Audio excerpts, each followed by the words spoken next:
कि एगो होता हटे पिछावा से चूक राजा जी बोलू जी।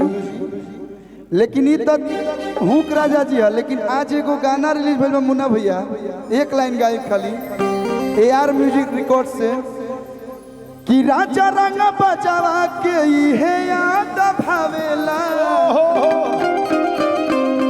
राजा रंग बजावा के इहे याद भावेला, तो चोली के हुक बन दुख से लगावेला, चोली के हुक बन दुख से लगावेला।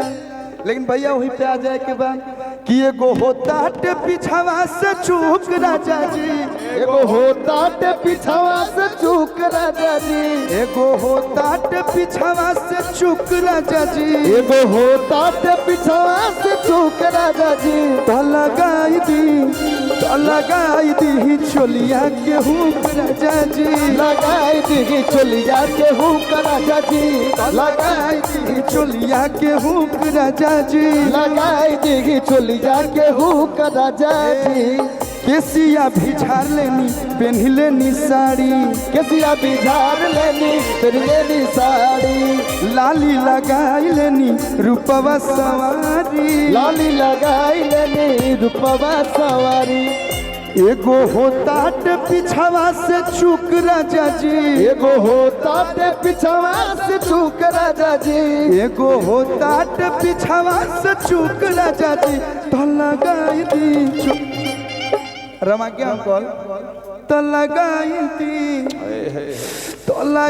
दी चोलिया के हुक, लगाई दी चोलिया के हुक राजा जी, लगाई दी चोलिया के हुक राजा जी, लगाई दी चोलिया के हुक राजा जी।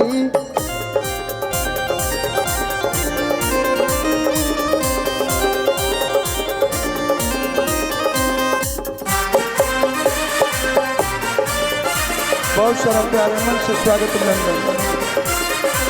लगाई दी चोलिया के हुक राजा जी, लगाई दी चोलिया के हुक राजा जी। सौरभ जी की तरफ से बहुत बहुत आशीर्वाद एमन से स्वागत अभिनंदन। सभी बड़े भाइयों का स्वागत, सभी बड़े भाइयों का इस मन से अभिनंदन। कौन दरजियाई कैला सिलाई, कौन दरजियाई कैला सिलाई, बाट सके तू हुक कैसे फसाई, बाट सके तो हुक कैसे फसाई। रउआ बुझिल नहीं हमर दुख राजा जी, रउआ बुझिल नहीं हमर दुख राजा जी, रउआ बुझिल नहीं हमर दुख राजा जी। तो लगा दी हमारा ए मंच पर सही बात पर कि म्यूजिक हमारा नहीं के सुनाते, लेकिन ये आप लोग के साथ मैं बचपन से गा रहा हूँ, तो आपकी उंगलियों पे मैं आपके इशारे से मैं गा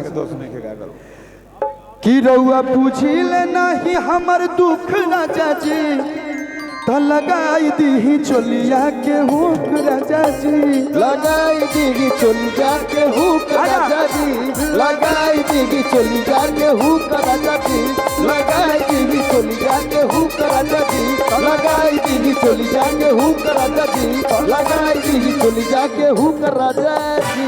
राजा जी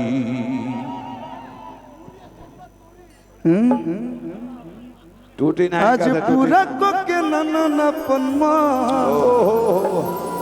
की धान धुआं धुआं धुआं कदा धुआं का बुता दे। अगर अच्छा लागल होके देखो आशीर्वाद के रूप में मीठा मीठा ताली देखी। जोड़ा जोड़ा रतन जोड़ा। आप लोग के भी मालूम बा कि राम प्रमोद भैया बोलोले बनी, वहाँ के परिवार में हमनी के आइल बनी जा, तब बिना मंगले कहीं कहीं कुछ ज्यादा मिल जाला।